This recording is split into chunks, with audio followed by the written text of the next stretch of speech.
Hello everyone. हम लोग जो है इस वीडियो में बात करेंगे सबसे इम्पोर्टेंट टॉपिक जो भी होगा किस सब्जेक्ट में, इंग्लिश में। ठीक।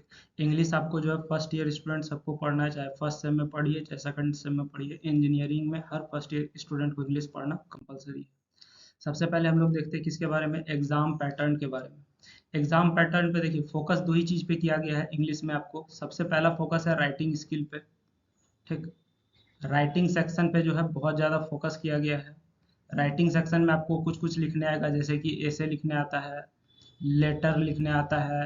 बात समझ में आ रहा है? इस तरीके से और भी बहुत सारा चीज़ आएगा, सब आपको हम डिटेल में भी बताएंगे। और दूसरा फोकस जो है, पहला राइटिंग सेक्शन हो गया, दूसरा फोकस जो है वो किस पे है, ये आपका फोकस किया गया कम्युनिकेशन पे। ठीक ना। मेनली यही दो चीज पे आपका एग्जाम पैटर्न फोकस करता है। हर बार आपका जो है दो क्वेश्चन कम्युनिकेशन से और मिनिमम दो क्वेश्चन राइटिंग सेक्शन से आता है। राइटिंग सेक्शन से तीन क्वेश्चन भी आपको आ सकता है, कम्युनिकेशन से दो से ज्यादा भी आ सकता है। ठीक। तो ये दो चीज पे फोकस किया गया। इसके अलावा अगर आप देखिएगा, अगर प्रीवियस ईयर भी पलट के आप देखिएगा, तो वहां पे आपको दो चीज और दिखेगा। एक है ग्रुप डिस्कशन,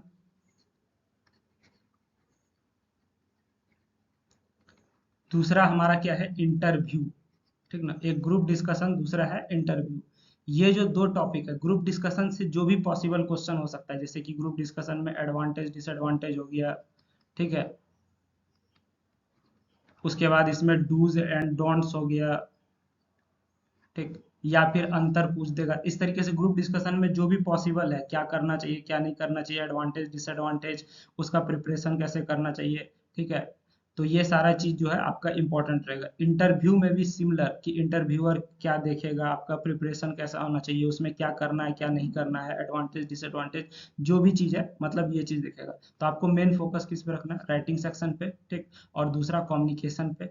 उसके बाद ग्रुप डिस्कशन और इंटरव्यू पे। इतना अगर आप करके जाते हैं तो इंग्लिश में आपका मिनिमम 40 प्लस मार्क्स आ जाएगा। मिनिमम 40 प्लस मार्क्स आएगा। बात समझ गए? इसके साथ साथ बहुत बच्चा जो है वो कंफ्यूज रहता है कि सर ग्रामर कितना पढ़ना चाहिए। कुछ कुछ लोग ना पूरा पूरा साल जो है ग्रामर ही पढ़ते रहता है। ठीक है। पूरा पूरा साल जो है वो क्या करता है, ग्रामर पढ़ते रहता है। तो ये चीज आपके लिए थोड़ा गलत हो जाएगा। ठीक। ग्रामर बहुत ज्यादा नहीं पढ़ना है। ग्रामर से आपका जो है 14 से 20 नंबर का ही सवाल पूछता है, 14 से 20 नंबर, वो भी ऑब्जेक्टिव में पूछता है। ग्रामर पढ़ना चाहिए, कंपलसरी है, क्योंकि ऑब्जेक्टिव में ग्रामर ही पूछता है, ग्रामर और वोकेबलरी पूछता है। ठीक ना।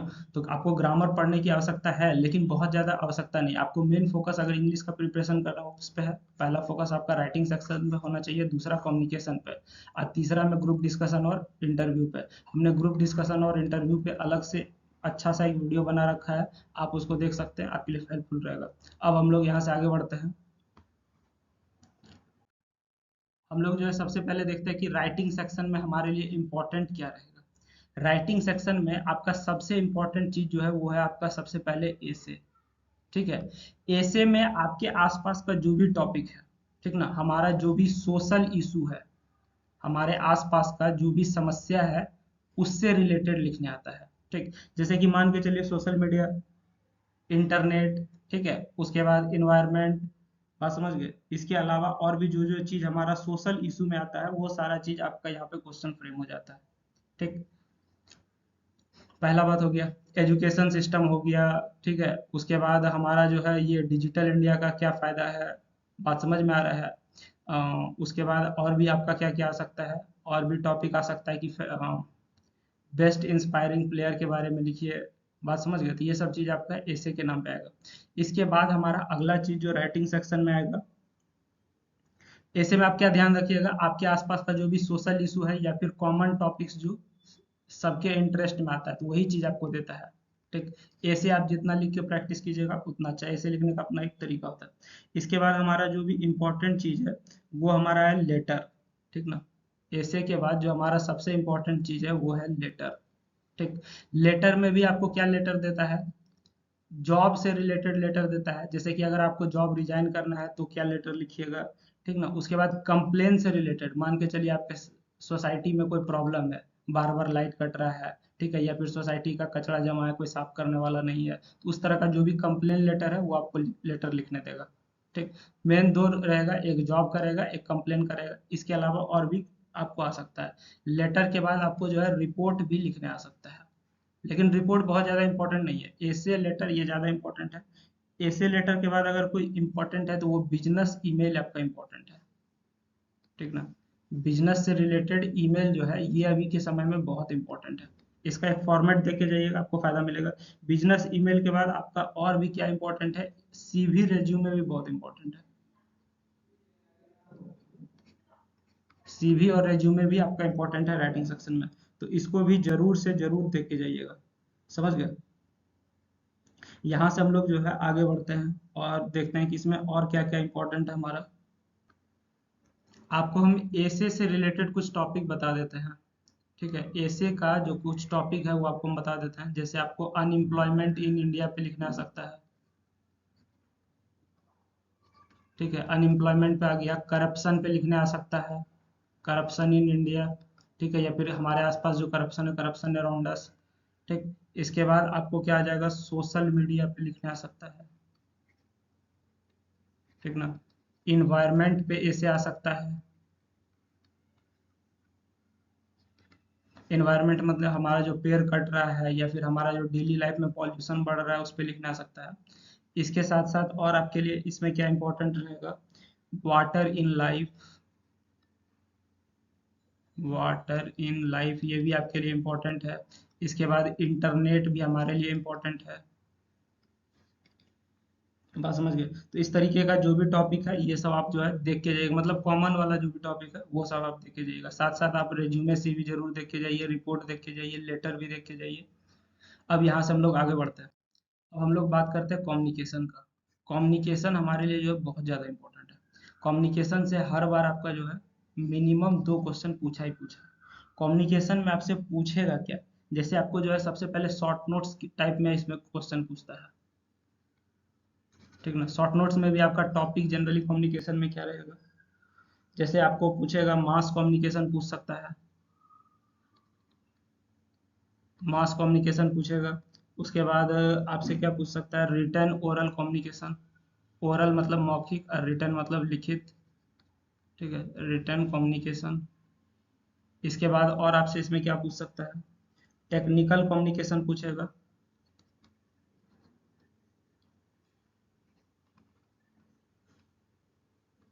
उसके बाद अपवर्ड डाउनवर्ड कम्युनिकेशन भी पूछ सकता है, लेकिन उतना ज़्यादा जाने की आवश्यकता नहीं है, समझ गए।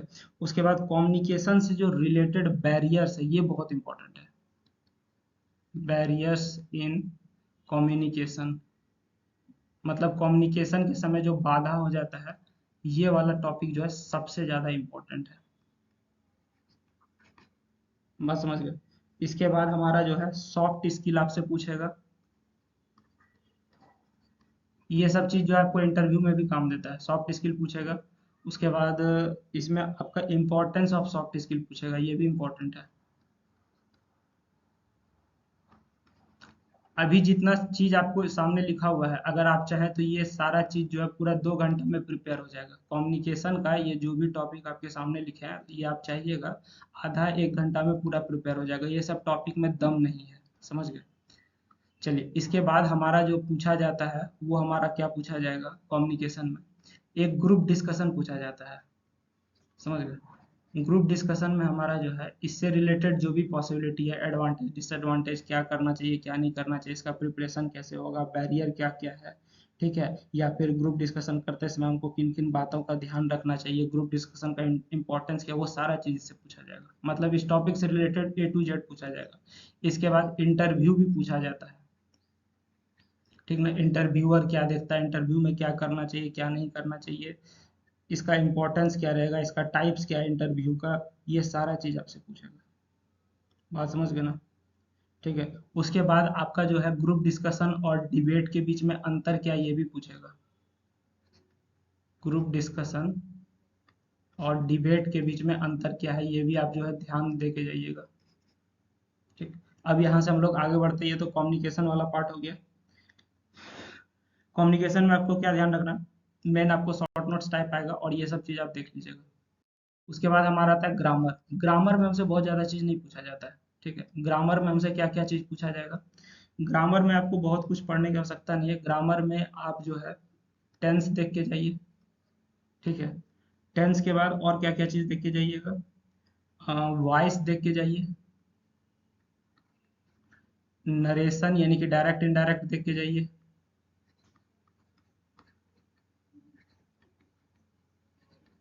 ठीक। इसके बाद आपको जो है और क्या क्या देख लेना है, ये तीनों जो है ना आपको सेंटेंस में कैसे यूज किया जाएगा वो आपको देखना है। यूज इन सेंटेंस, ये तीनों का जो है सेंटेंस में कैसे यूज करना है वो दिया जाएगा। ठीक। ग्रामर आपसे फिल इन द ब्लैंक्स के रूप में पूछता है या फिर ऑब्जेक्टिव में पूछेगा। ग्रामर जो है आपका किस में पूछेगा, फिल इन द ब्लैंक्स या फिर ऑब्जेक्टिव के रूप में पूछता है ग्रामर।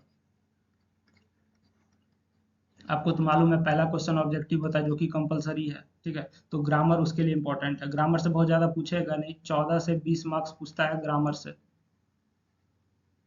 बात समझ गए।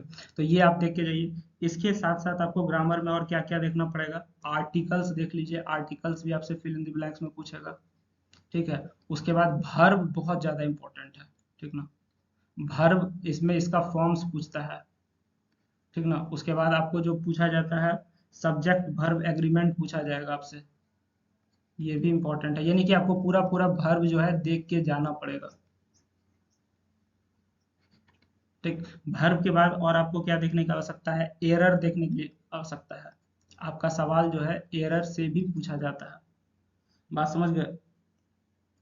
इसके साथ साथ आपको जो है और क्या देखना पड़ेगा सर, आपको देखिए और क्या देखना पड़ेगा बताते हैं। जैसे कि मान के चलिए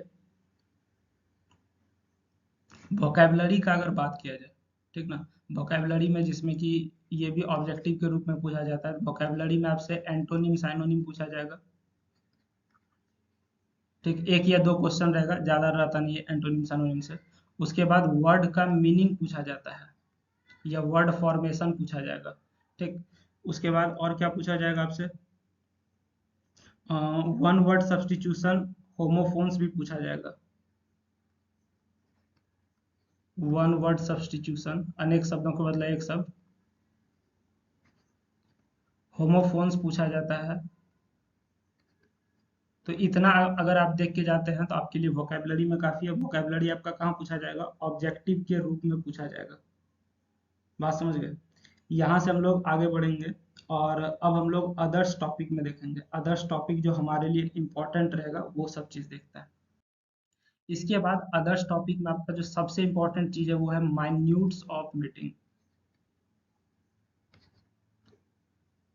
ये आपका सबसे इंपॉर्टेंट है, इसका पूछने का चांस बहुत ज्यादा है माइन्यूट्स ऑफ मीटिंग का। ठीक। इसके लिए हमने एक अलग से वीडियो बना रखा है, आप चाहे तो देख सकते हैं। ह्यूमैनिटीज सेक्शन में ही आपको इसका वीडियो मिल जाएगा। ह्यूमैनिटीज करके प्लेलिस्ट होगा, वहां पे आपको इसका वीडियो मिल जाएगा।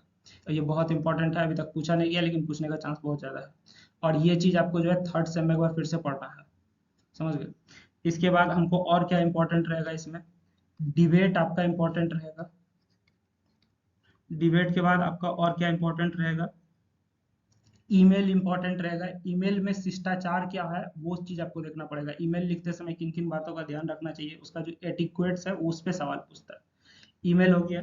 ईमेल के बाद आपको जो है और छोटा मोटा टॉपिक है, रिडंडेंसीज, क्लीचेस, मिसप्लेस्ड मॉडिफायर्स। ठीक, अगर टाइम है तब ये चीज देख के जाइएगा, टाइम नहीं बच रहा है तो अभी तक जो बताएं वही चीज देख के जाइए, मिसप्लेस्ड मॉडिफायर्स। अगर टाइम बच रहा है तब ये तीन चीज देख के जाइए, अगर टाइम नहीं बच रहा है तो ये चीज नहीं भी देख के जाइएगा, चलेगा आपका। समझ गए। तो इतना चीज अगर आप देख के जाते हैं तो आपका काम जो है आसानी से हो जाएगा। इंग्लिश में बहुत ज़्यादा कुछ है नहीं, अगर आपका जो है लिखने का क्षमता बहुत अच्छा है, अगर आपका स्किल्स बहुत अच्छा है ना, तो इंग्लिश में आप जो है अच्छा कर जाइएगा। अगर कोई सीबीएसई बोर्ड का बंदा है, यानी कि जिसने इंग्लिश मीडियम में पढ़ाई कर रखी है, तो उसके लिए इंग्लिश का पेपर लिखना बहुत ज़्यादा आसान है। बस उसको क्या करना है, दो चीज़ पे फोकस करना है। एक राइटिंग सेक्शन में फॉर्मेट देख के जाना है कि लेटर का फॉर्मेट क्या होगा, ईमेल का फॉर्मेट क्या होगा। ठीक है, तो वो फॉर्मेट देख के जाइए। दूसरा आपको क्या कर लेना है, ग्रुप डिस्कशन और इंटरव्यू देख के जाना है। ठीक, इतना देख के जाइएगा। थोड़ा बहुत ग्रामर देख लीजिएगा, आपको अच्छा नंबर आ जाएगा। 45 से 50 मार्क्स आपका 70 में कोई नहीं रोक सकता है। बात समझ गए ना, तो आपको ज़्यादा कुछ देख के जाना है नहीं। ठीक। इसके अलावा आपको जो है एक और बात बता देते हैं, जैसे बहुत सारा बच्चा जो है हिंदी मीडियम का है। हिंदी मीडियम वाले को क्या प्रॉब्लम आता है, इंग्लिश समझ में नहीं आता है, लिख नहीं पाते हैं सही से। तो अगर आप कॉपी भर के भी आइएगा जितना हो सकता है, तो आपको कुछ ना कुछ अच्छा मार्क्स जरूर मिल जाएगा। बात समझ गए। यहाँ से हम लोग जो है आज का लेक्चर यहीं ख़त्म होता है मतलब। और हम लोग देखेंगे कि हमारा जो है आपको अच्छा से अच्छा स्कोर आए।